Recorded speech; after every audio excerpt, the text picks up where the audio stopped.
नमस्कार मैत्रिणींनो, आपण आज चणा डाळीचे फुणके किंवा पुरणाळे असं म्हणतात त्याला, हा पदार्थ बनवणार आहेत. तर अशी मी 4-5 तास भिजत टाकलेली ही डाळ स्वच्छ धुवून पाण्यातून काढून घेतलेली मी आता तिला. तर अशा पद्धतीने ती भिजलेली आहे.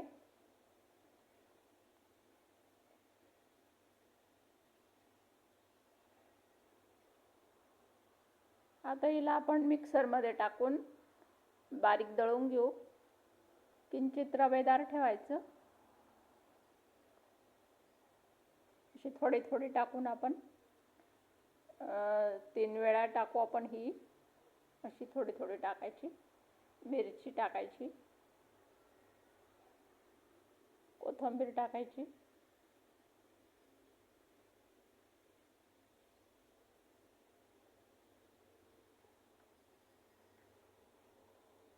कढीपत्ता टाकायचा. तुम्हाला वाटला तर टाका, नाही तर नाही टाकला तरी चालेल. लसूण टाकायचे, जिरं टाकायचं. हे मिक्स दळल्यानंतर सगळं एकत्र मिक्स होणार आहे, त्याच्यामुळे इकडं जास्त तिकडं जास्त असं काही नाही आहे. तर सगळं दळल्यानंतर पूर्ण मिश्रण एकत्र होणार आहे. ते मीठ वगैरे चेक केलं जाईल. हळद टाकायची,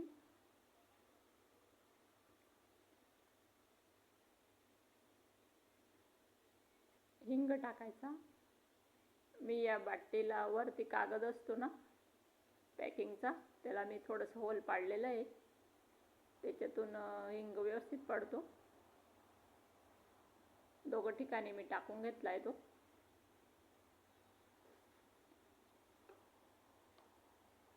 मीठ टाकायचं.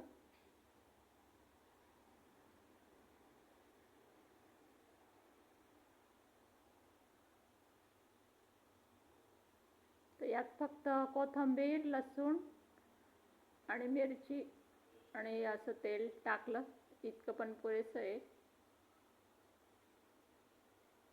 तर प्रत्येक मिक्सरच्या भांड्यात एक एक पळी तेल टाकून द्यायचं. तर 3 वेळा मी दळणार आहे, ते 3 वेळा मी असं 3 पळ्या तेल टाकणार आहे.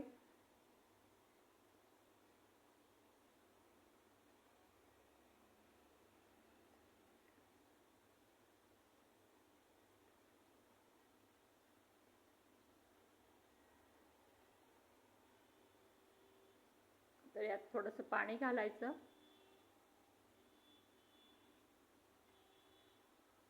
आणि मग मिक्सरवर दळून घ्यायचं ते.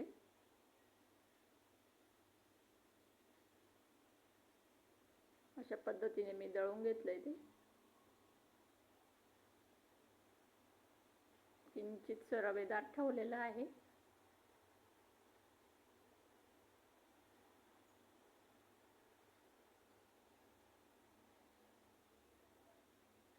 असे थोडेसे बारीक तुकडे राहून गेले, रवे राहून गेले तर काही हरकत नाही, ते व्यवस्थित वाफले जातात ते.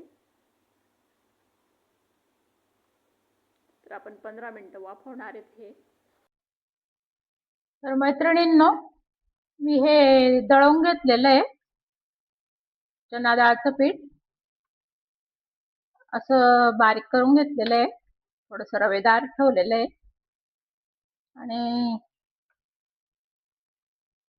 आता याच्यातून आपण थोडंसं पोळीसोबत खायला राहू द्यायचंय.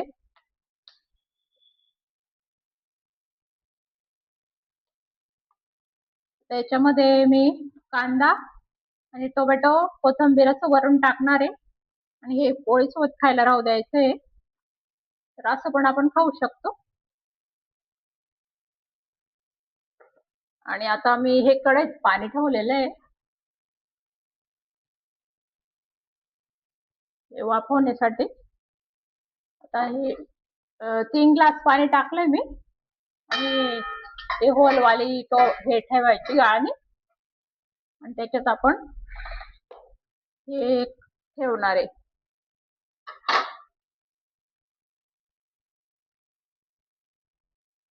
असे फुलके बनवून घ्यायचे, असे असे लांब लांब आकाराचे.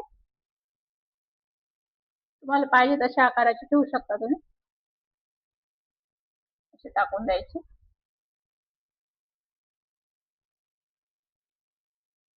हिरवी मिरची मी एकच टाकली याच्यासाठी की ती तिखट आहे खूप. तुमच्या आवडीनुसार टाका तुम्ही.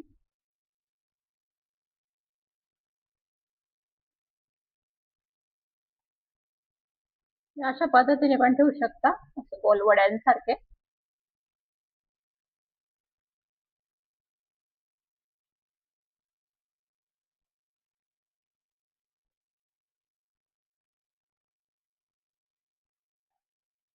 थोडं गॅप ठेवून ठेवूनच ठेवायचे ते.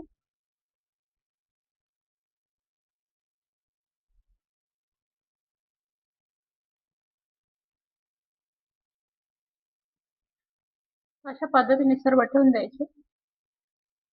जर मावले तर मग असे छोटे गोळे पण टाकता येतात. आजूबाजू जिथे जागा असेल तिथे छोटे छोटे गोळे टाकून द्यायचे.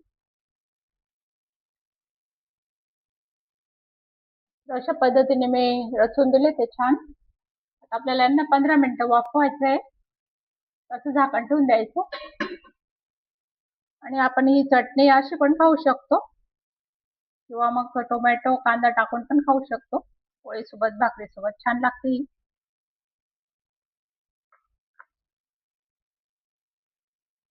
आता याला थोडस 5 मिनिटं फुल गॅस करायचा आणि नंतरचे 10 मिनिटं मिडियम गॅस करून द्यायचा. अशा पद्धतीने त्यांना स्टीम करून घ्यायचं.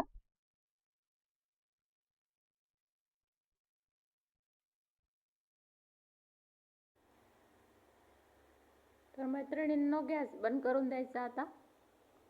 हे 15 मिनिटं वाफवले गेले, छान झालेत.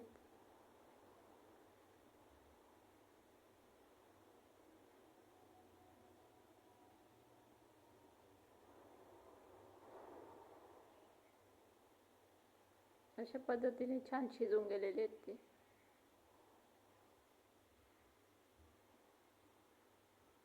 आता आपण हे प्लेटमध्ये काढून घेऊ.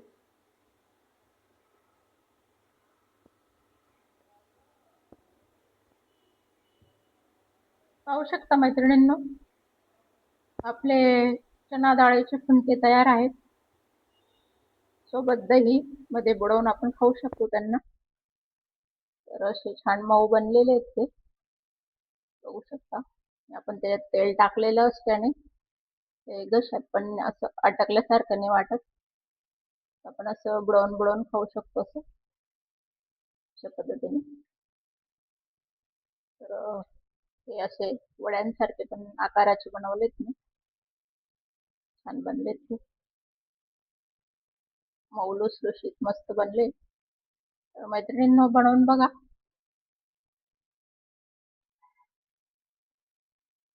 तर मैत्रिणींनो, बनवून बघा अशा पद्धतीने. खूप छान लागतात हे फुणके. तर आपला व्हिडिओ इथे समाप्त झालाय. लाईक करा, सबस्क्राईब करा. थँक्यू.